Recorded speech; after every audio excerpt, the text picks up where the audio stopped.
All right, so we've got two sections of material to cover today, product to sum, sum to product, and then we're going to do the proving identities part 2, because the part 2 actually incorporates the double angles, the half angles, the product to sum, and sum to product formulas. So that's why they kind of broke the proving identities up into two sections. So if you notice, you have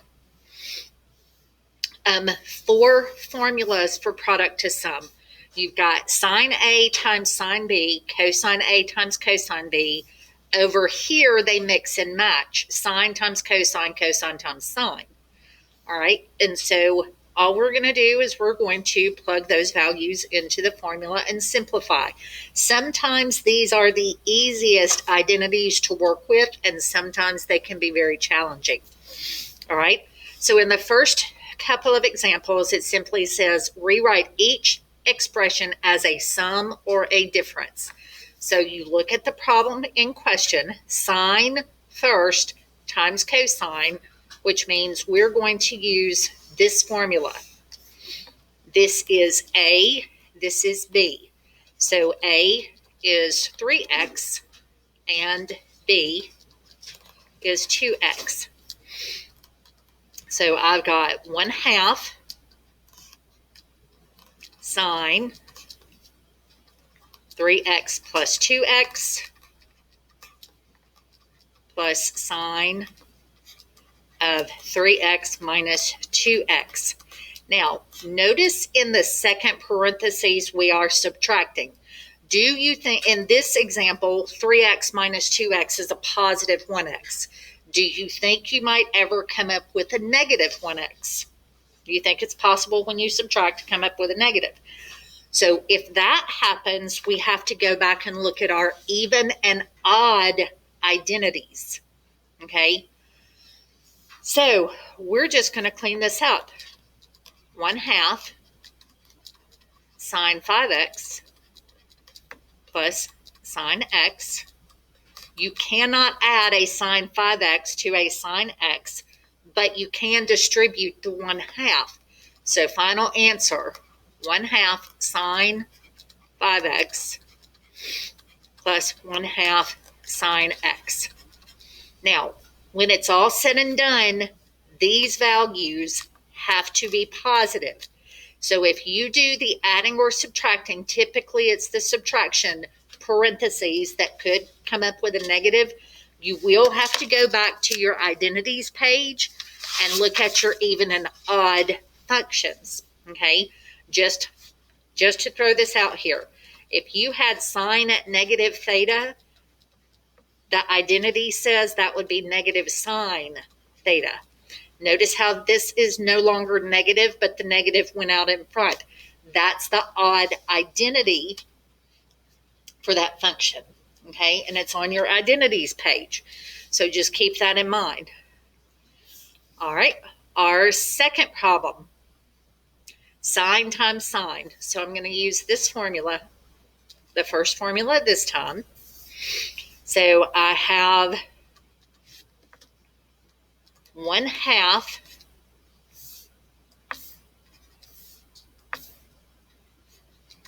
cosine of A minus B. Notice that I'm going to end up with a negative 3 right here. And then I have negative cosine of A plus B. So I end up with 1/2 cosine of negative 3 theta minus cosine of 11 theta.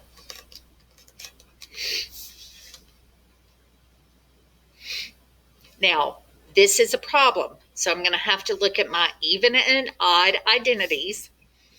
The problem or the identity says that when you have cosine of negative theta, it is equal to just cosine of that angle. That's an even identity. Okay, so this just becomes cosine of 3 theta.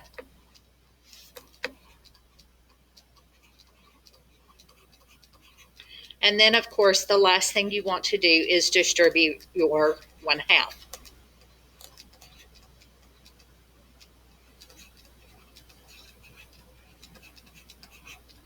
Now, if you want to go from here to here and skip this step, you are more than welcome to. Just be careful with the outcome of that negative angle.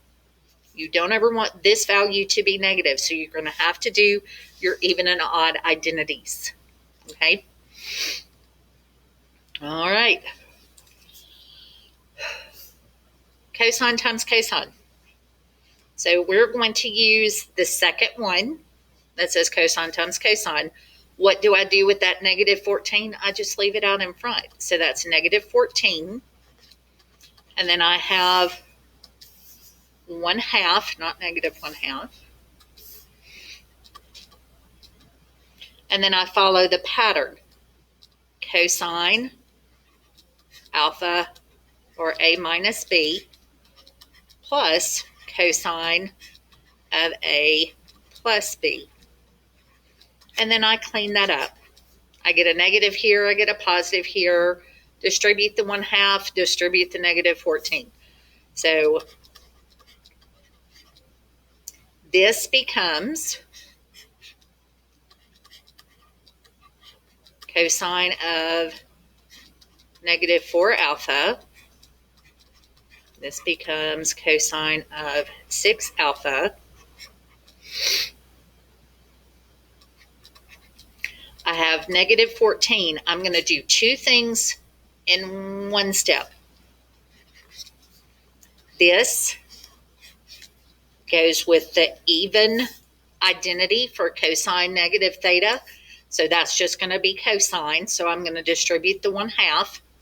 So that's 1/2 cosine of 4 theta, or alpha, I should say, plus 1/2 cosine 6 alpha, and then distribute the 14.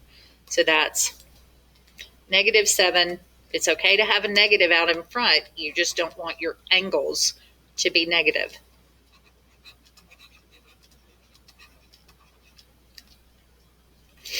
Any questions about that one?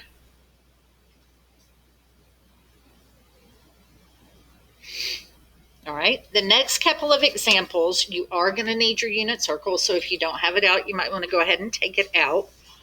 Because when it asks you to find the exact value, it wants the ratio. It wants a fractional answer. All right, so find the exact value of each expression below. Cosine 195. 195 is not a unit circle number. Sine at 135. Now 135 is, but the problem is 195 is not. So that is going to cause a little bit of grief. Okay. So what we're going to do is we're going to plug that into the formula. We're going to assign A 195 degrees, and of course B is going to be 135. Now see, it'd be great if both of these were unit circle numbers, because we could go straight to the unit circle and pull those fractions out and then multiply them together. But we can't, because that 195 kind of puts a glitch in it. So I go back up to the top of the page. I find my cosine times sine formula, which is the very last one. It's the fourth one. So we have 1/2 sine of 195 plus 135, and that's going to be minus sine 195 minus 135.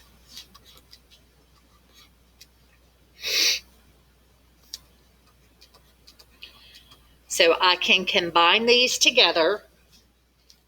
195 and 135 gives me sine at 330 degrees, which just so happens to conveniently be a unit circle angle, minus, when I do the subtraction here, I get another unit circle angle of 60 degrees. 330 and 60 are both on the unit circle. So now I'm going to replace both of those with their fractional equivalents. Now remember, when you're on the unit circle, every point has an XY ordered pair. That ordered pair is also cosine sine, because on a unit circle, cosine is the X value and sine is always the Y value. So go to 330, give me the sine value, which is the Y coordinate for 330. Is that 1/2 square root of 3 over 2? Should either one of those be negative or is it positive?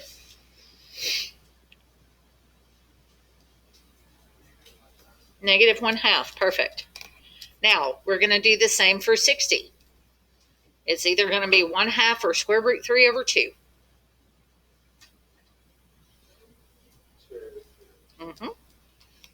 Square root 3 over 2. Now, lucky for us, what's in the bracket has a common denominator. So I end up with 1/2 times -1 minus the square root of 3. All of that is over 2. I just added those two fractions together, common denominator, distribute the 1/2. So across the top, you're multiplying by 1, across the bottom by 4. So -1 minus square root of 3, and all of that is over 4. And that would be your final exact answer.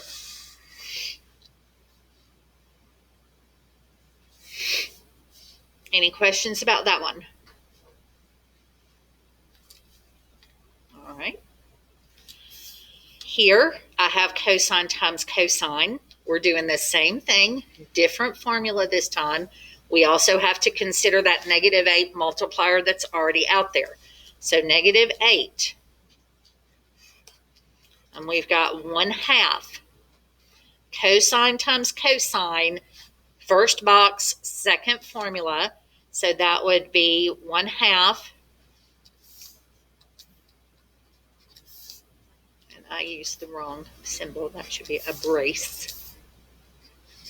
Just in case you forgot, your symbols should do this. Parentheses on the inside, and as you work your way out, then it goes brackets and then braces. So I had mine in the wrong place because a bracket goes here. We are doing cosine of pi over 4 minus pi over 12. Y'all double check and make sure that in that formula it should be a minus b first. And then we're going to add cosine pi over 4 plus pi over 12.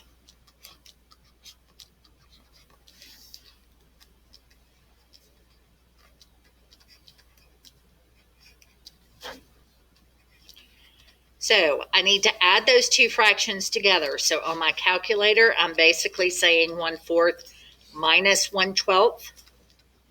And then I'll put pi back in. Same thing over here on my calculator. I'm doing 1/4 plus 1/12. And then I will put pi back in. That's the easiest way to add those two numbers on your calculator.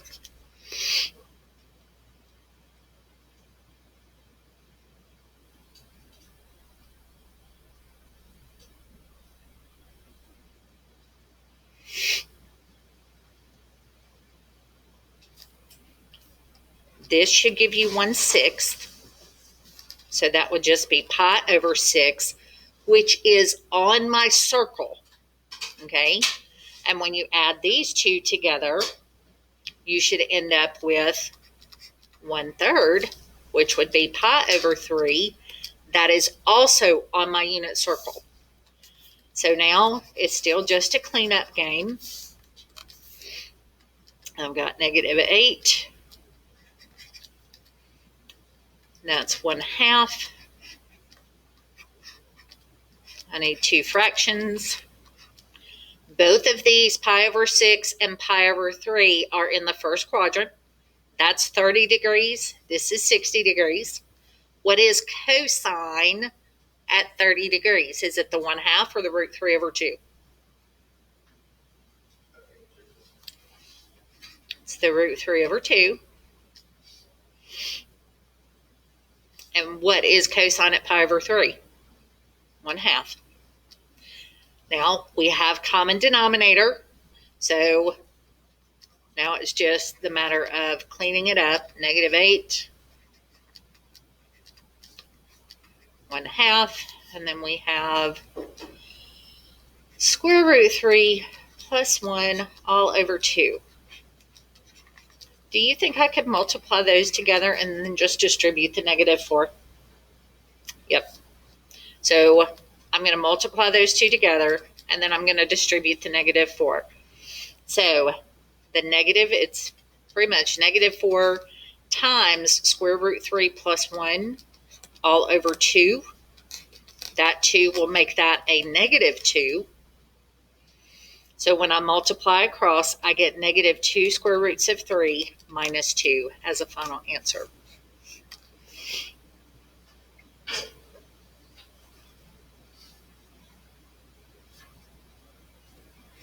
Any questions about the product to sum formulas? All right. Now we get to go backwards. We get sum to product. Okay. Now remember, product, we were multiplying these groups together. So now I'm going to take either a sum or a difference, and I am going to create a product using that. Okay.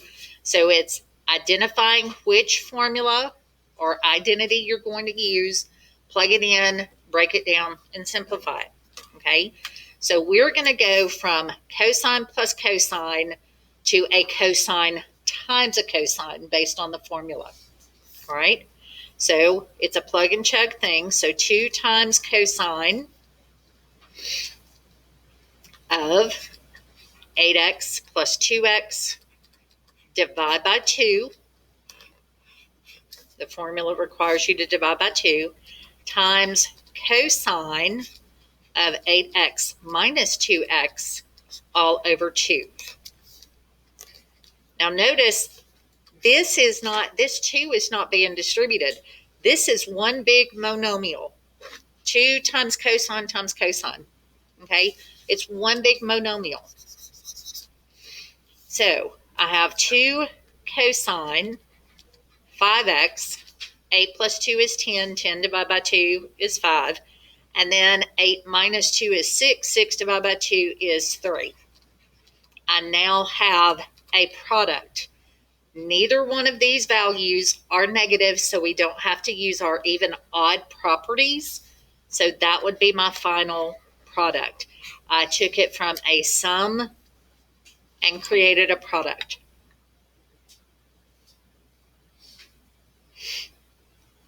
Everybody okay with that? All right, for number 7, same thing.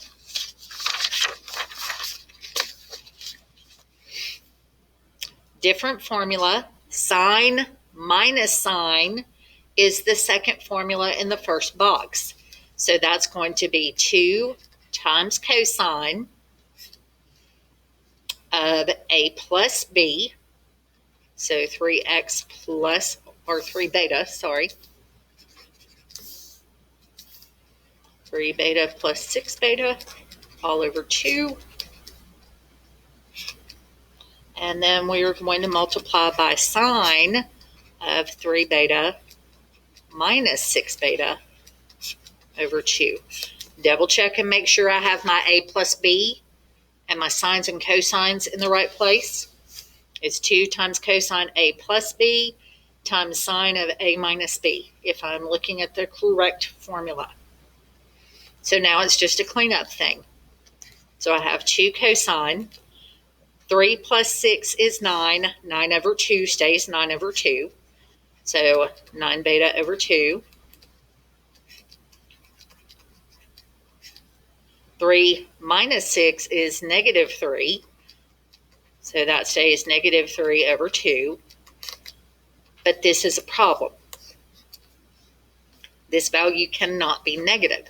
So sine, when you go back and look at your even and odds, sine of any negative angle becomes negative sine of that angle.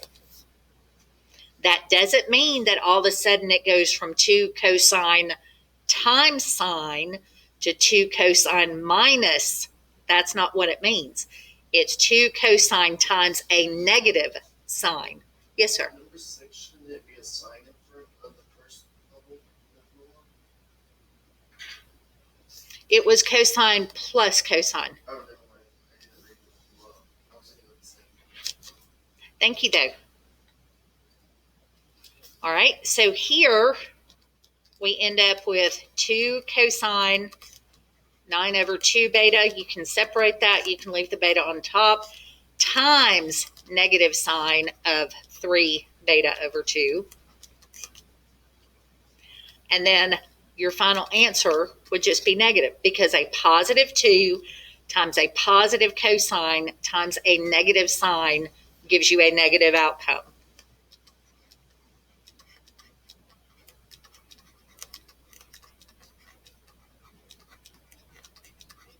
Everybody okay with that? All right.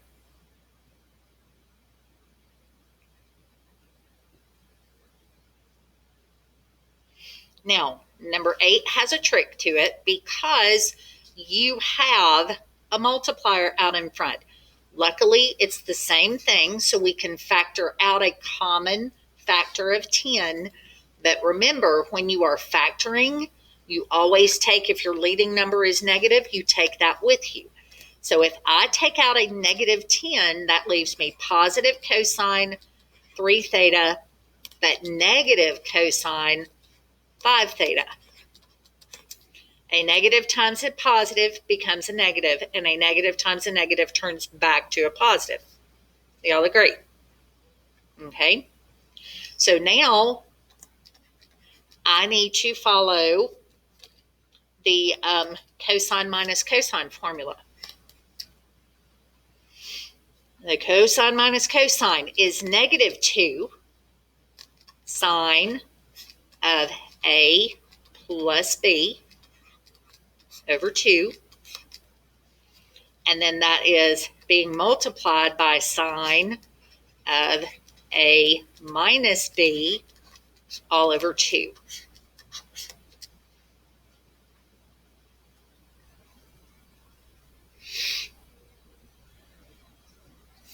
Now, if you want to, you can go ahead and make that positive 5. That's okay, because you're not distributing negative 10, because this is all being multiplied together.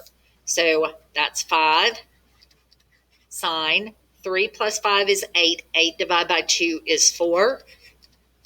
3 minus 5 is negative 2. Negative 2 divided by 2 gives me negative theta.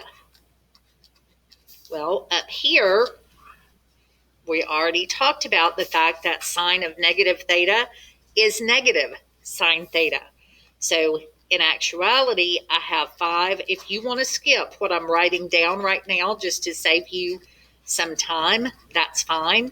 But your final answer is actually going to end up being negative because of having to use the odd identity.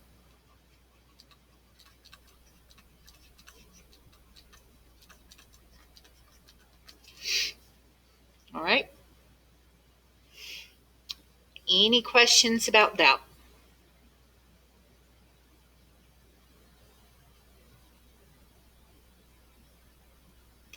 All right. Who can tell me where I messed up?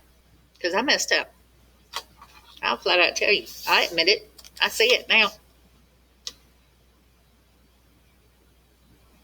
Where'd I mess up? Do what? It's basic math that I messed up on.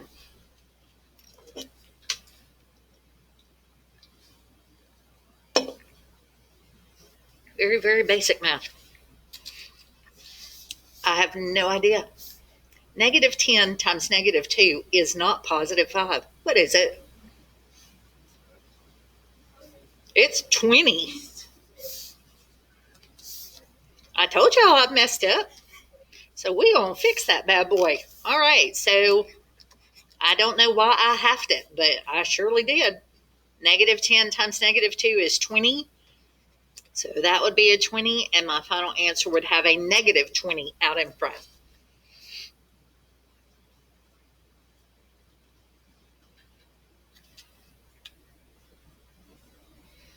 All right, next two examples, exact values. So when we use our formulas, we're going to do similar to what we did on the other page. We're going to have to use the formula, and when we either add or subtract these numbers, it should give us unit circle values that we can pull those fractions off and come up with an exact answer. It's a little bit tedious, a little bit time consuming, but you just plug those in and go from there, okay? So sine plus sine is the first one in your list. So we have 3 over 2, and that would be sine of a plus b over 2. And then we're going to multiply that by cosine. Y'all keep me honest. Make sure I'm doing my mental math right.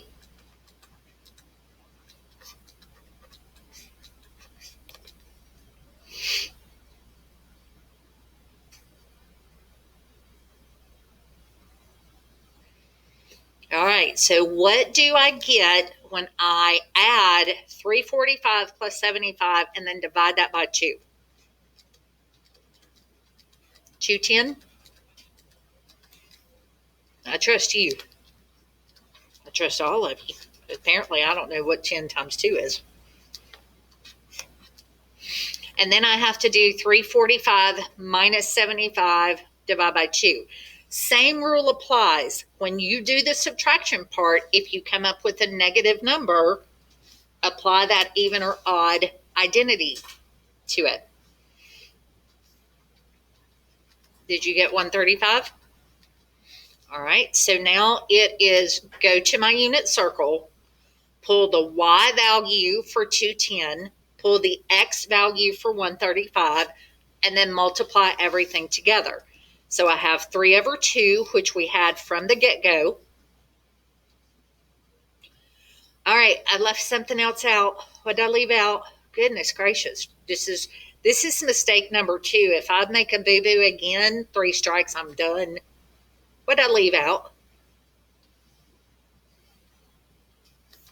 What should be right here that I forgot? A2. There we go. Goodness gracious me. So 3 times 2, there's 2 there. That's just going to be 3. Do y'all agree? All right. So now we can keep going.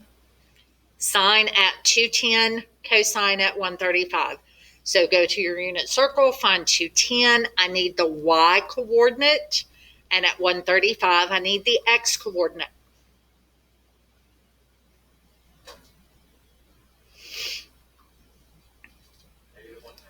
Negative 1/2 is for sine at 210. Negative square root 2 over 2. So if I put 3 over 1, that gives me positive 3 square roots of 2 across the top. 3 times negative 1 times negative square root of 2 over 4. And that is my exact answer for number 9.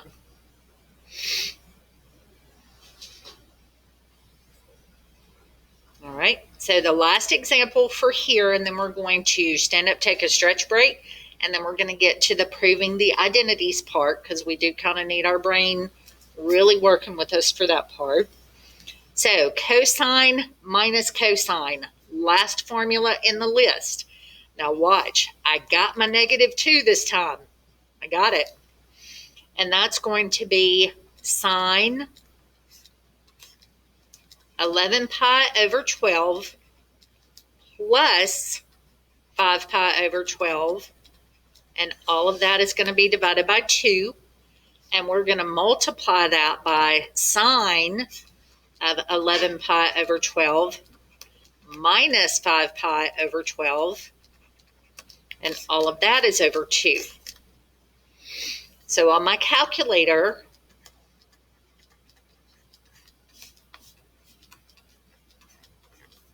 what I'm going to type in is 11 over 12 plus 5 over 12, and then I'm going to divide that answer by 2.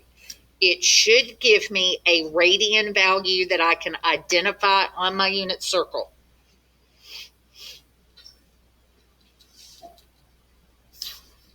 For the second parentheses, we're just going to do 11 over 12 minus 5 over 12. Divide that by 2.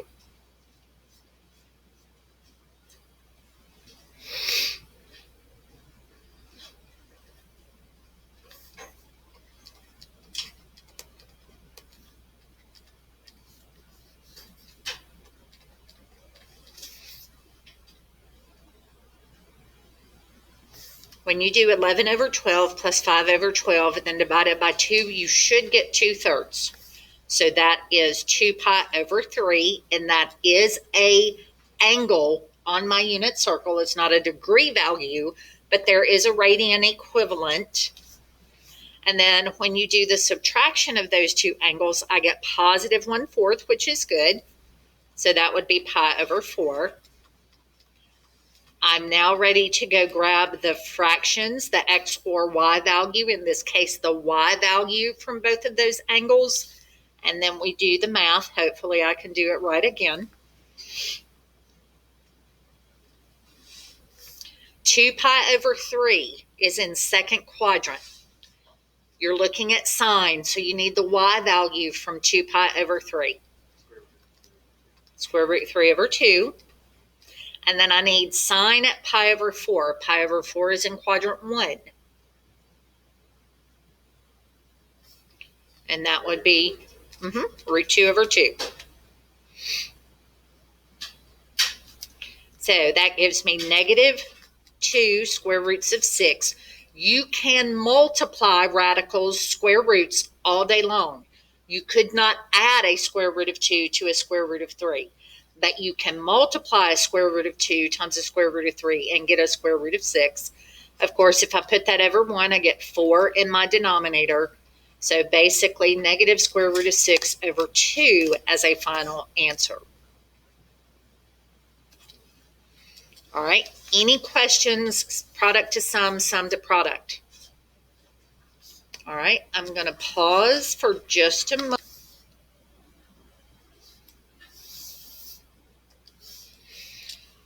Okay, so if you notice right here, you do not have this sheet. We're not going to do the power reducing problems, okay?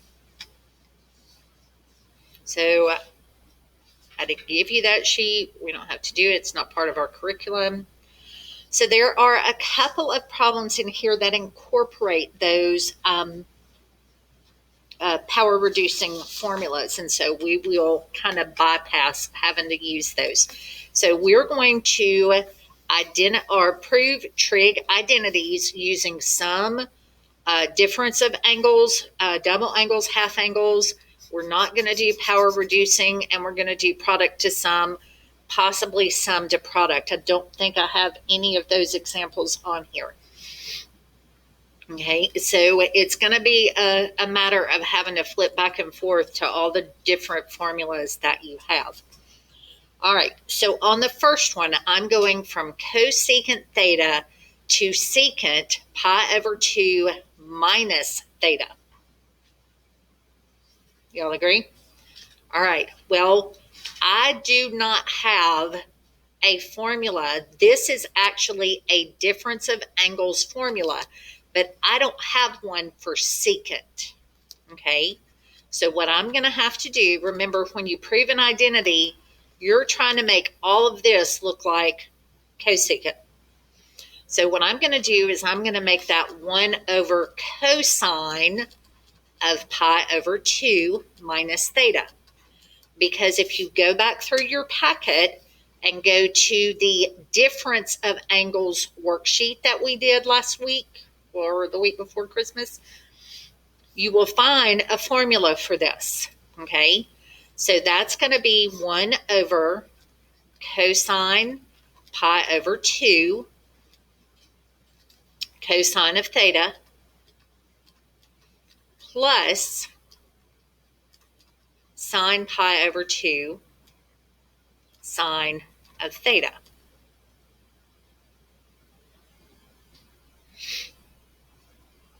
So this formula right here is a difference of angles formula.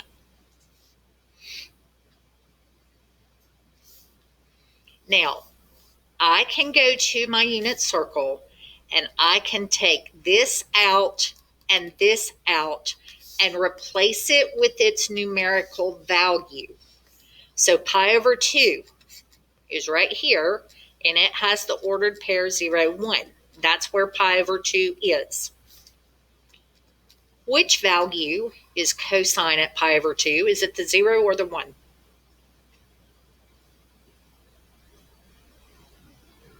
Okay, so that would be 0 times cosine theta, which means sine at pi over 2 is 1. Y'all agree with that? I took both of those out and replaced it with its numerical value from my unit circle. Well, when you do that, what's 0 times anything? It drops out. So I end up with 1 over sine. And if you remember, 1 over sine is equivalent to cosecant. So I am able to get the left side and the right side to balance, but I had to use a difference of angles or a sum of difference of angles formula. Okay, now in number 2, I am using a sum of angles formula, very specifically tangent of a sum. And this is what I need to end up with. Okay, so what I'm going to do is I'm going to take this part and I'm going to plug it in to the sum of angles for tangent formula. That's a few pages back. So that's going to be tangent x plus tangent pi over 4 over 1 minus tangent x tangent pi over 4.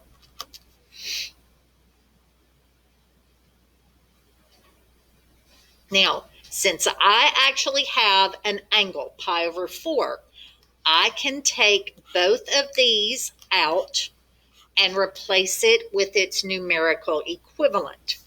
So that's going to be tangent x plus something over 1 minus tangent x times something. So now I have to go to my unit circle. Pi over 4 has the coordinates square root 2 over 2 and square root 2 over 2. Y'all agree with that? Tangent of any angle that is on your unit circle is the fraction y over x. Do you agree with that? Okay, well, when I take this number and divide it by itself, I get 1. So I'm going to put a 1 here and a 1 here. So now I am at tangent x plus 1 over 1 minus tangent x, which is exactly what the right side is. So we have made the left and the right sides balance.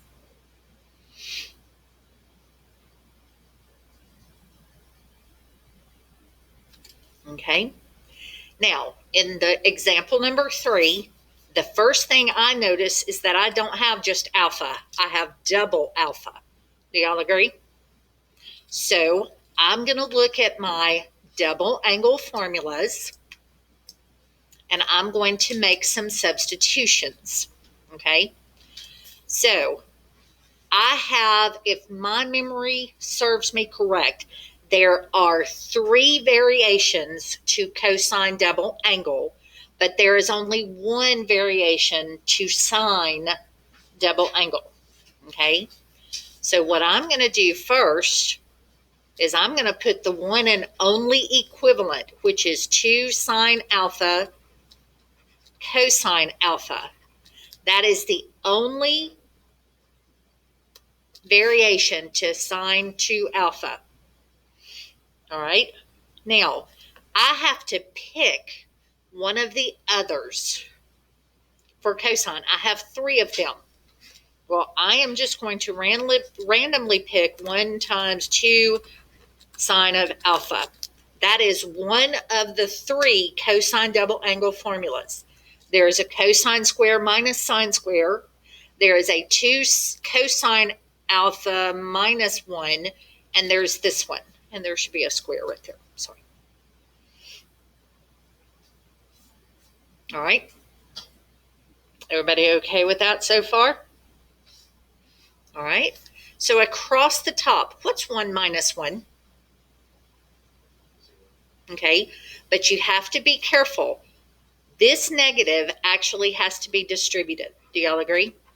So that's 1 minus 1 plus 2 sine square. So 1 minus 1 does cancel. So all of that numerator becomes 2 sine squared alpha over 2 sine alpha cosine alpha.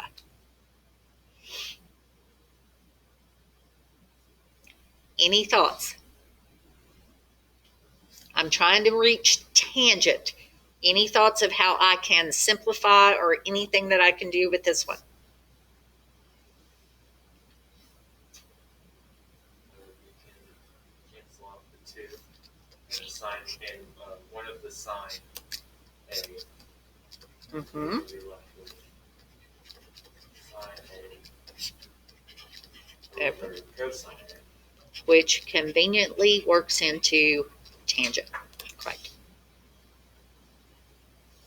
Now, this fraction right here, it was a monomial divided by a monomial. There was no adding or subtracting in the numerator or the denominator. So as long as it's straight up multiplication, you can cancel that. If that had been a plus or a minus, the rules are different for binomials than monomials. All right, so here, obvious that I have a half angle. Y'all agree? Okay, so if you notice, we have a half angle on the left, but we have just regular angle A's on the right. So what I'm going to do is I'm going to go and grab one. There are 3 tangent half angle formulas.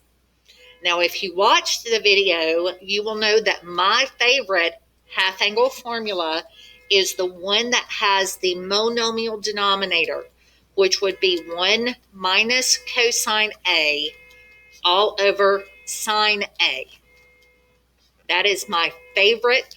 There are 3 variations to this formula, or to that identity, 3 variations. So I'm going to take this and turn it into this. Well, when we were doing regular identities before Christmas, I told you I love monomial denominators. And we took some examples that had monomial denominators and we split those into 2 fractions. Do y'all agree?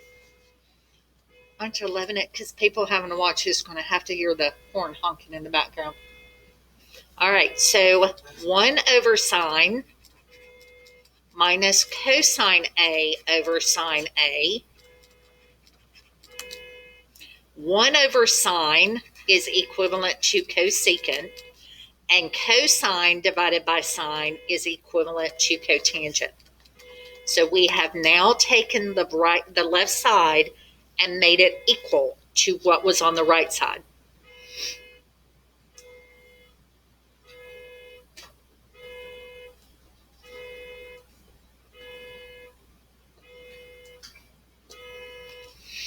All right, so number 5 is a power reducing one. We don't have to do that.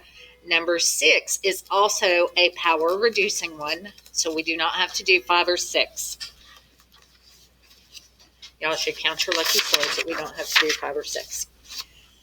Then you flip the page. Ooh, lordy, lordy. All right. Which side of number 7 looks more complicated? Left or right? Left, absolutely. I see sine A plus B, sine A minus B, cosine A plus B. I see a bunch of sum and differences. Okay, so I am actually going to take all 4 of these, go back to my sum and difference page, and grab each one of those formulas. So, first thing I'm writing down corresponds to sine of x plus y. This is the sum. Okay? So, this is going to be sine x cosine y minus cosine x sine y. That's only this part. Minus, now I'm going to do the same thing here. That would be sine x cosine y plus cosine x sine y. That's just the numerator.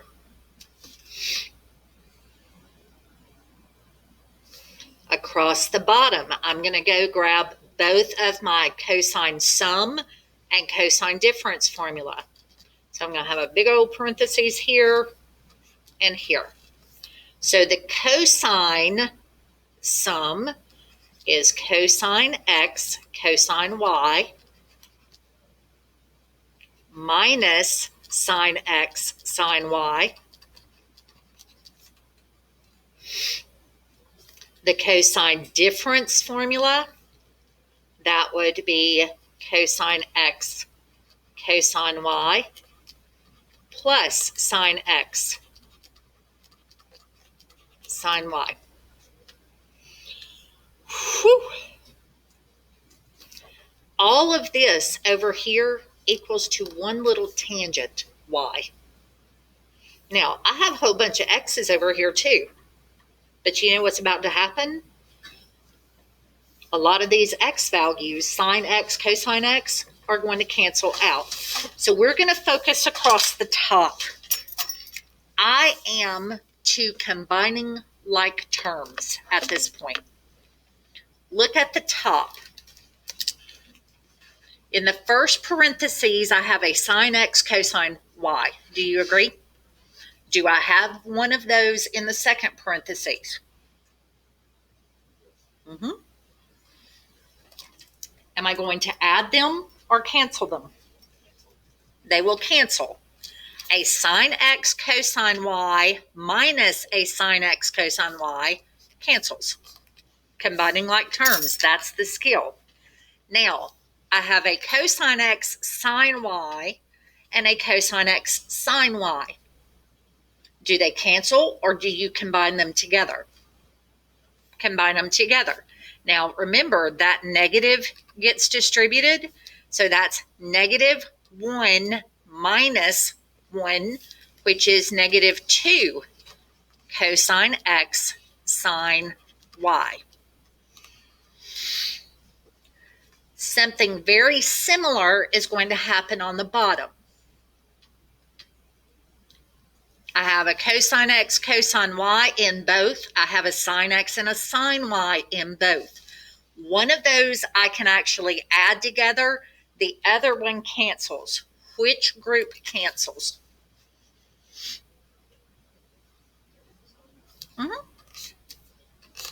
Negative sine x plus positive sine x cancels. So 1 plus 1 is 2.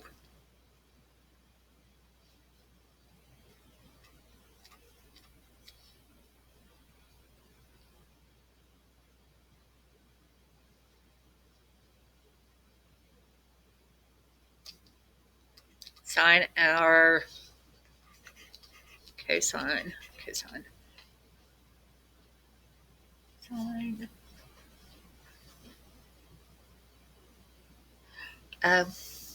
Third strike, I'm out. I made a boo-boo with my formulas. This should be a plus. That should be a minus. So that is a positive 2.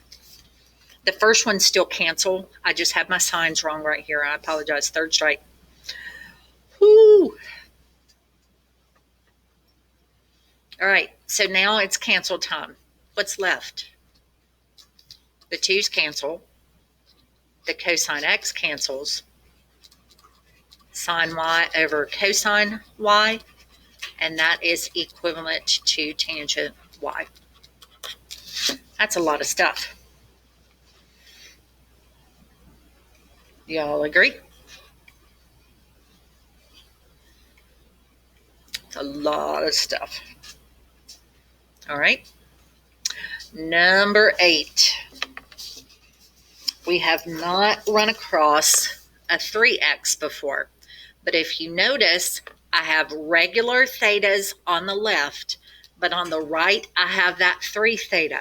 It's a lot easier to break a 3 theta down into thetas than to try to build thetas up to a 3 theta. Does that make sense? All right, so we're going to work on the right side. So the first thing that I'm going to do is I am going to break this down into things that I can work with.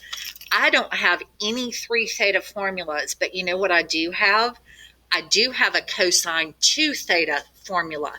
So what I'm going to do is I'm going to break 3 theta into 2 theta plus theta. I can do that because 2 plus 1 is still 3. Y'all agree? Now, my denominator, not going to mess with it because it has regular thetas in it.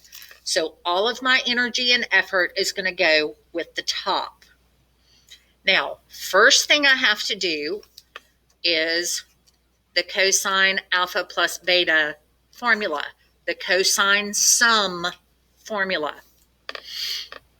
So that's going to be cosine 2 theta, cosine theta, minus sine 2 theta, sine theta. All of that is still over sine theta and cosine theta.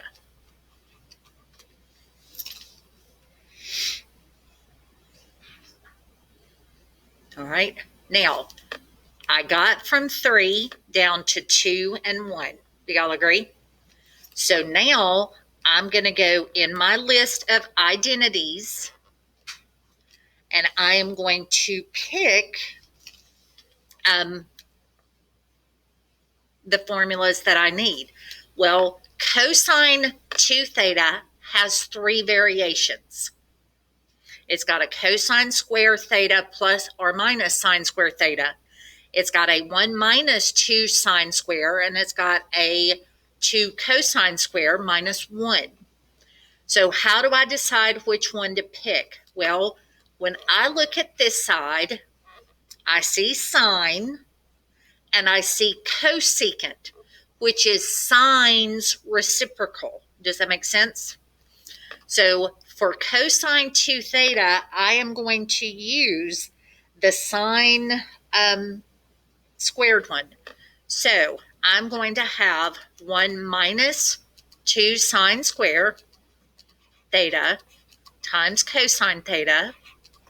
So I took cosine 2 theta out and put the one with sine in it because most of my answer over here, the result I'm trying to achieve, has sines and reciprocals in it. The only option, you only have one to replace sine double angle, and that's 2 sine theta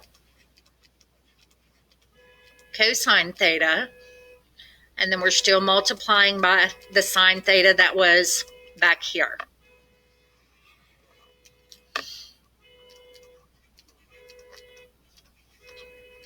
Isn't that lovely? All right. Any thoughts?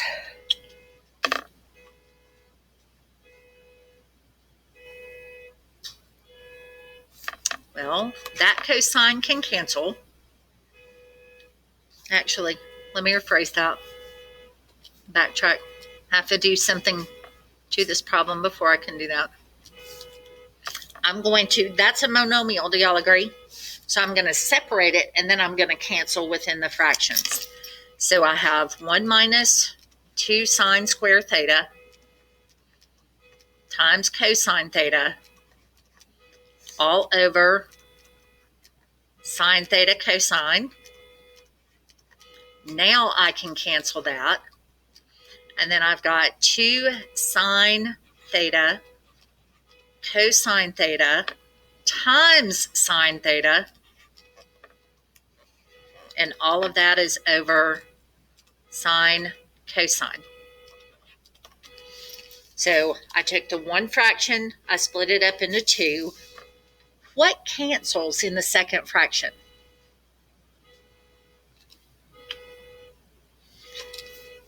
First thing, I'm sorry, the sign cancels.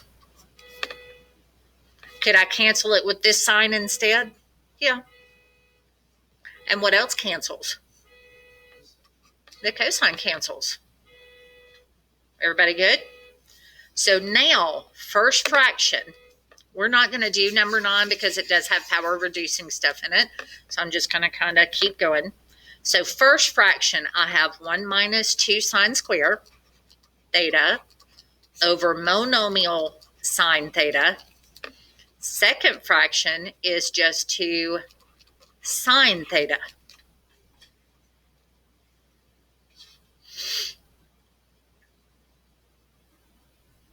So I'm going to take first fraction, split it, 1 over sine minus 2 sine square over sine. Bring down that last term.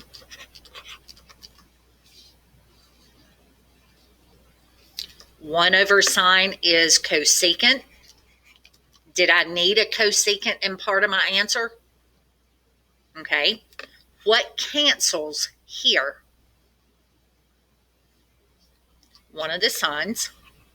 So that's minus 2 sine, and that's where your negative 4 sine comes from. So cosecant theta minus 4 sine of theta. Everybody okay with that? All right. Number 10 is also a power reducing. We do not have to do that one as well. All right. So you can kind of see these are time consuming. You have to decide. I can't tell you where to start. I will make the suggestion, and I did it on almost every single one of them. I noticed that I had 2 angles being added together, 2 angles being added together. All right. I know that's pi over 2. That's different than theta over 2. Pi over 2 is 90 degrees. That's an actual angle. So be careful with that. Here, the left side had 2 theta or 2 alphas. It's 10 times easier to break up a 2 alpha into an alpha plus an alpha, or you can use one of the equivalents.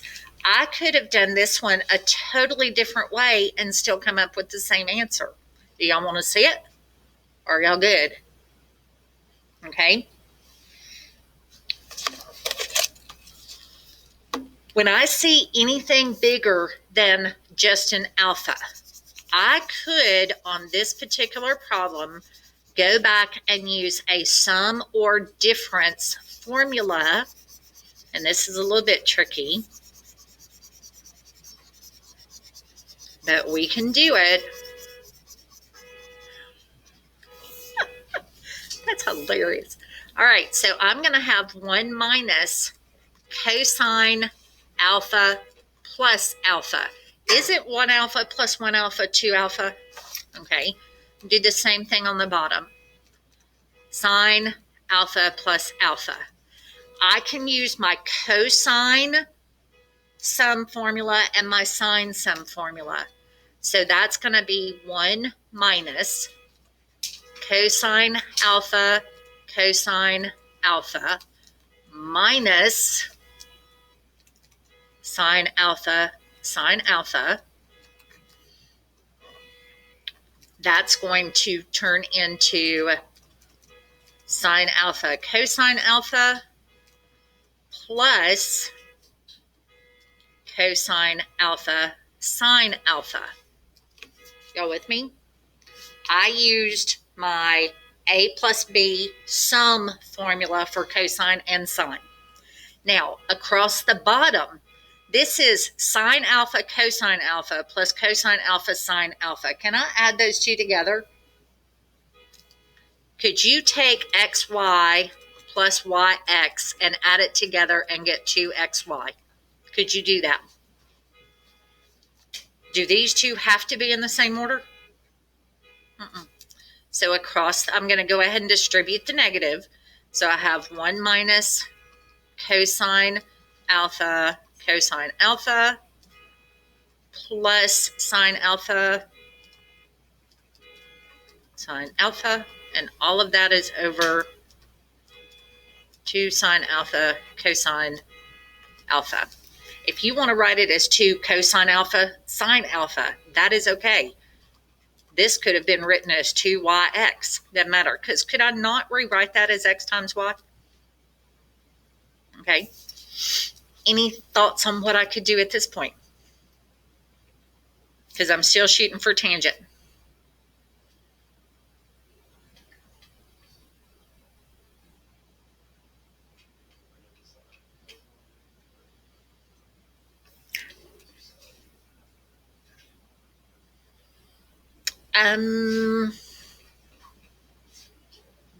Yeah, but what do I need to do to that first before I can get rid of all of them?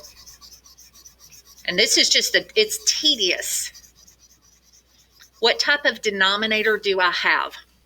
Because it's my favorite type of denominator. Monomial. So 1 over 2 sine alpha cosine alpha minus cosine alpha over 2 sine cosine, and then you could cancel. And then I have plus sine alpha over 2 sine alpha cosine alpha, and I can cancel.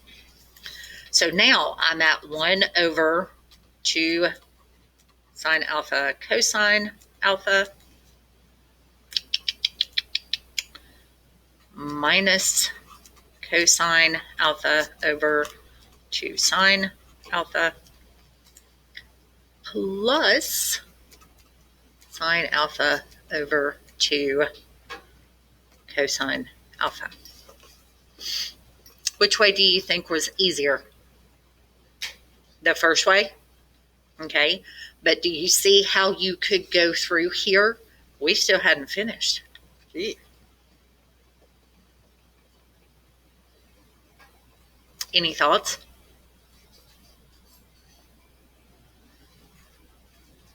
Okay, so my suggestion to you is if it's a 2 alpha, would you want to do it this way, or would you want to go to your double angle formulas and plug those in? Yes. If it's bigger than a 2 alpha, like this one, you do not have a choice but to break it up. Does it make sense? Okay. Everybody good there? All right. So we have a little